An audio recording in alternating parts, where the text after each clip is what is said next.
Hello hello hello Kozhikode വൈറലായ കൂന്തൽ നിറച്ചതാണ് ഇന്നത്തെ റെസിപ്പി. കുറച്ച് വെളുത്തുള്ളി, ഒരു ചെറിയ പീസ് ഇഞ്ചി, കുറച്ച് കുരുമുളക്, കുറച്ച് ഉപ്പ്, ഇതെല്ലാം കൂടി മിക്സ് ചെയ്തിട്ട് നല്ലോണം കൃഷി ചെയ്തെടുക്കുന്നുണ്ട്. അടുപ്പ് കത്തിച്ചു, പാൻ വെച്ചു, ഓയിൽ ഒഴിച്ചു, ഒരു സവാള, ഒരു തക്കാളി, കൂന്തലിനെ ക്ലീനാക്കി വെച്ചിട്ടുണ്ട്. ഇത് ഏകദേശം 1/2 കിലോ കൂന്തലുണ്ട്. ഞാൻ ഇപ്പോൾ എടുത്തത് ചെറുതായി പോയി, അതാണ് ഭയങ്കര ബുദ്ധിമുട്ടായി പോയിട്ടോ. ഓയിലിലേക്ക് സവാള ഇട്ടു, നല്ലോണം മിക്സ് ചെയ്യാം. സവാള നല്ലോണം സോഫ്റ്റായി വരുമ്പോഴേക്കും നമ്മൾ ക്രഷ് ചെയ്ത് വെച്ചില്ലേ ഇഞ്ചി, വെളുത്തുള്ളി, കുരുമുളക്, അതിട്ട് കൊടുക്കുന്നുണ്ട്. നല്ലോണം മിക്സ് ചെയ്യാം. സവാള ഒന്ന് സോഫ്റ്റായി വരുന്നു എന്ന് പറഞ്ഞിട്ടുണ്ടെങ്കിൽ നമുക്ക് തക്കാളി ഇടാം. ഒരു തക്കാളിയാണേ, അതും ഇട്ട് കൊടുക്കുന്നുണ്ട്. നല്ലോണം മിക്സ് ചെയ്യാം. തക്കാളിയിൽ നിന്ന് സോഫ്റ്റായി വന്നു എന്ന് പറഞ്ഞു കഴിഞ്ഞാൽ നമ്മുടെ കൂന്തലിൻ്റെ ചെറിയ പീസസ് ഇല്ലേ, വാലും കാര്യങ്ങളൊക്കെ, അതൊക്കെ ഇതിലേക്ക് ഇട്ട് കൊടുക്കാം കേട്ടോ.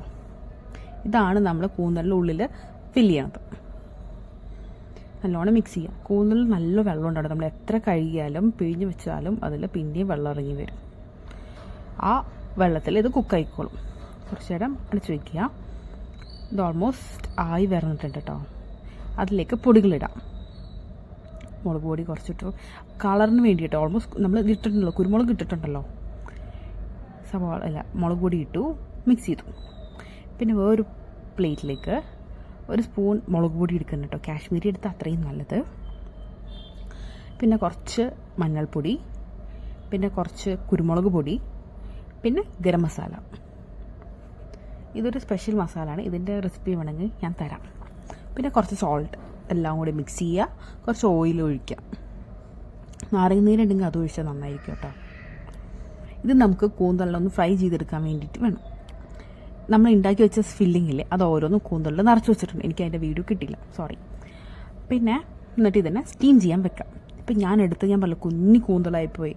ശരിക്കും വലിയ കൂന്തലിൽ ഫില്ല് ചെയ്യണതാണ് നമുക്ക് നല്ലത്. ഇതാകുമ്പോൾ ചെറുതിൻ്റെ ഉള്ളിൽ ഫില്ല് ചെയ്യാൻ നല്ല ബുദ്ധിമുട്ട്.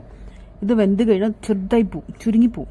ഇത് നോക്കൂ, വെന്ത് കഴിഞ്ഞപ്പോൾ ഉള്ള ആവിക്ക് വെച്ചപ്പോഴേക്കും ഇത് കണ്ടിട്ട് മമ്മി ചോദിക്കുക ചക്കക്കുരു ആണോ എന്ന്. അതേമാതിരി ചെറുതായിപ്പോയി.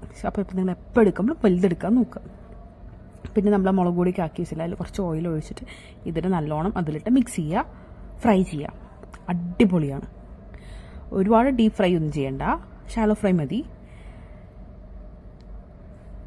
മിക്സ് ചെയ്യുക. ഒരു കുറച്ച് ഓയിൽ ഒഴിച്ചിട്ട്, വെളിച്ചെണ്ണയാണെങ്കിൽ അത്രയും നല്ലത് കേട്ടോ. നല്ലൊരു ടേസ്റ്റ് ആയിരിക്കും. അതിലേക്ക് ഇട്ടിട്ട് ഇതൊന്ന് ഓരോന്ന് ഫ്രൈ ചെയ്തെടുക്കുക. ഓരോന്നല്ല, ഇങ്ങനെ നമുക്ക് ചായയുടെ ഒപ്പമൊക്കെ കഴിക്കാൻ പറ്റും, അല്ലെങ്കിൽ പൊറോട്ടയുടെ കൂടി വെറുതെ കഴിക്കാൻ അടിപൊളിയാണ്. അപ്പോൾ എല്ലാവരും ട്രൈ ചെയ്തിട്ട് എപ്പോഴും വലുതെടുക്കാൻ നോക്കുക കേട്ടോ. ചെറുതും ടേസ്റ്റ് ഒക്കെ കഴിയണം, പക്ഷേ ഇത്തിരി പണിയാണ്.